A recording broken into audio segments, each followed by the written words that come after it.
There's a lot to say about slums, obviously, but so far I've mostly talked about the negative characteristics and the fact that these quarter settlements are mostly places of despair. Now it's time for an examination of the elements of hope that can be found in the slums. So Dharavi is the example I will carry on with. Of course, the idea that slums are places of hope may be surprising when you consider things for the first time and you live in good conditions in a rich country and in very advanced and formal cities.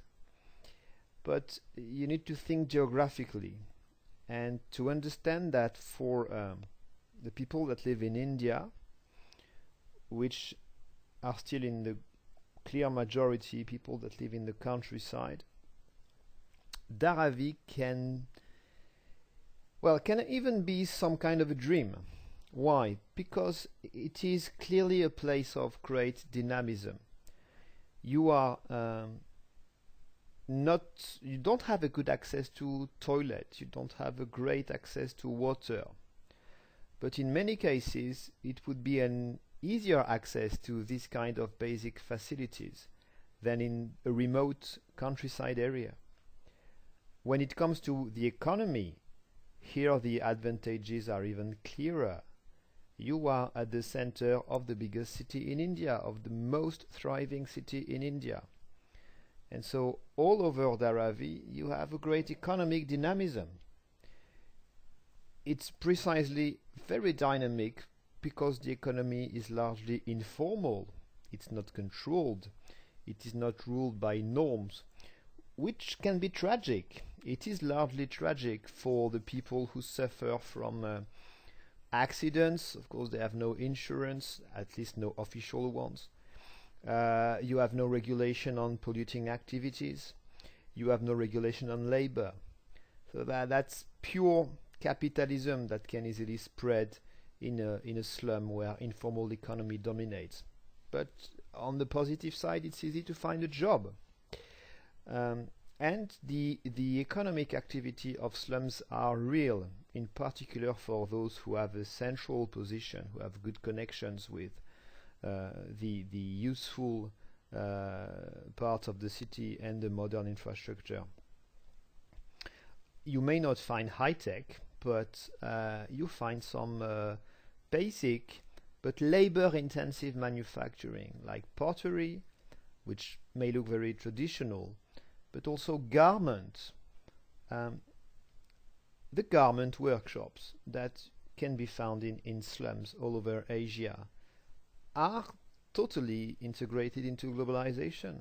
I mean, some of them work in process of outsourcing. They may work for very famous brands, and so very important TNCs all over the world.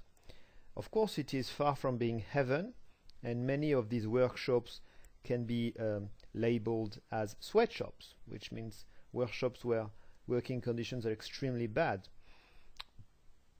But like it or not, for many Indians, it's better than life in the country and working in the rice fields. So we can consider Dharavi like a huge informal factory with thousands of workshops. And it's also in a way a kind of trade center. The labor force here is extremely abundant, even though it includes many children, which is true. And it's also a place where social links exist. I mean, a bit like what people could find in a village. You don't suffer from isolation in a slum. It's not. They are places of insecurity for sure. They may be places where crime is important. There are many slums which are dominated by gangs. Corruption is extremely important when everything is illegal. But in many places of the world, even the real police wants to be paid, wants to receive some bribes. So corruption is a problem even outside of slums. Anyway, many people may want to benefit from this economic dynamism. Um, the the role that slums can play in for the city can also be positive. In particular, one of the very basic job that poor people will do will be some kind of recycling. In This is something we will talk about again in in the future of this lesson. But in Dharavi only, you have almost a 250,000 people that, in one way or the other, are active in the recycling informal industry. Um, I would like to say one last thing about the slums and the fact that they can be places of hope. Of course, they are a problem to a certain extent, but what you must understand is that for the poorest, the slums are also a solution. They are the solution that the people have found to the big problem of the housing crisis. You can't find a formal place to live? Well, you can live in the slum. And all parts of the slum are not in total misery. You have several levels. So there are, of course, precarious houses, but many of these are houses, actually. And many people accept that. It's a fact. Dharavi is, of course, a very specific example. It's so central, it's so famous. All slums are by far not as full of hope as something like Dharavi. Dharavi is so important for Mumbai that today there is even a tourism industry in Dharavi, which is run by some local people who have built some companies that allow tourists to have a tour in Dharavi and look at what this very famous place of the city looks like. Houses may have a price in Dharavi as well, and even a high price. To a certain extent, we can say that some slums experience the process of gentrification. Nevertheless, for the local authorities and for the governments, slums appear more to be a problem of urban life than a good thing. So solutions and strategies to deal with this problem of slums have been experienced and implemented. Often, the solutions which are chosen are well, very top down, in the sense that local people they don't really have a choice.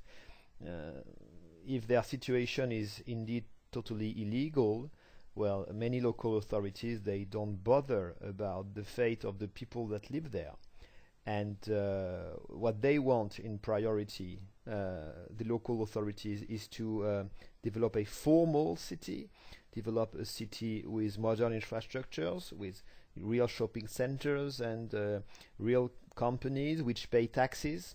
So they will, in the great majority of their actions, choose what we call slum clearance, which means destroying the slum, basically. As you can see on this picture of one large slum of Lagos, which was very quickly and very efficiently destroyed in 2013 with the help of the army, because the local dwellers had to be controlled. And that is the main way things happen in Lagos. In Mumbai, about Dharavi in particular, there is an interesting case study to look at. As I said previously, Dharavi is a place where housing can become expensive, precisely because it is very, very central. And so some people don't want to live.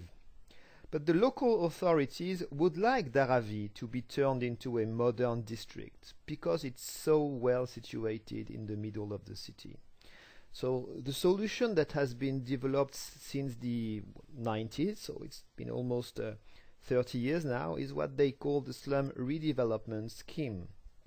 The idea is to progressively turn Dharavi into a modern, formal district. But they've done that in an approach which takes into consideration, to a certain extent, what the people want. And in fact, local communities inside Dharavi can accept or not what is proposed by the local authorities. And what is proposed is relocation in a new housing for free. Why can it be free to have a real flat? Well, it is because private companies in construction will be given the right to build a modern building in Dharavi, like the one you can see on the picture in the bottom right corner. So they will make money then by selling the flats, and so in order to have access to this deal, to this market, they promise they will build for free another building for the poor people, but somewhere else in the city. So it can look like a good deal for the people. In fact, for most of the people, it is not. And so Dharavi has not been transformed yet into a modern district because the people don't want that. The result, seen from above, is this. Inside Dharavi, you can see, scattered in the area, some modern collective buildings. But the whole slum has not been destroyed. So it's a very strange place, actually. Where are the people who have accepted to be relocated? Well, on this map, you can see that most of the sites for displaced people are located in the east of the city. And you remember that the rich are in the west, so there is no surprise here. And this is what they look like. Well, they look like this. This is a district called Natwar Parek. It was built in 2008. Well, the situation of the people that live there is such that the place has been nicknamed, and this kind of building has been nicknamed, vertical slums.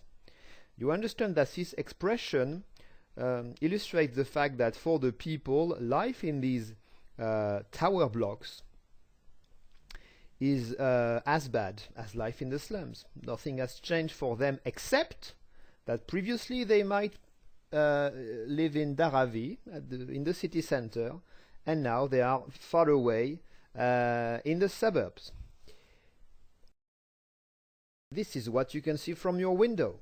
Okay, so clearly this solution and those very cheap flats for free actually, is not satisfactory for the people who have well been imposed that on them, because when you say people have a choice, sometimes reality is quite different. I have another example. So it's taken from The Guardian. It's also in the east of the city, and it's a tower block compound named Mahul. So as you can see here, the streets between the towers are as narrow as inside the slum, and in fact you even have a real slum which is just to the south of this tower blocks site. And where is this site of residential function? Well, it's just next to a very polluting refinery. So obviously it is far from being paradise for the people who live there. So is there any other solution where in other cities, which are, as the typology said, more mature, mega cities? Yes, clearance has not always been the solution. This is a very famous place. It's known as Neza. It is just east of Mexico city center. Nezahualcóyotl, taken from the Aztec language of the old times, is the real name. It used to be a pure slum, and progressively it has been upgraded by the people themselves, with the help of the local authorities, into a real suburb.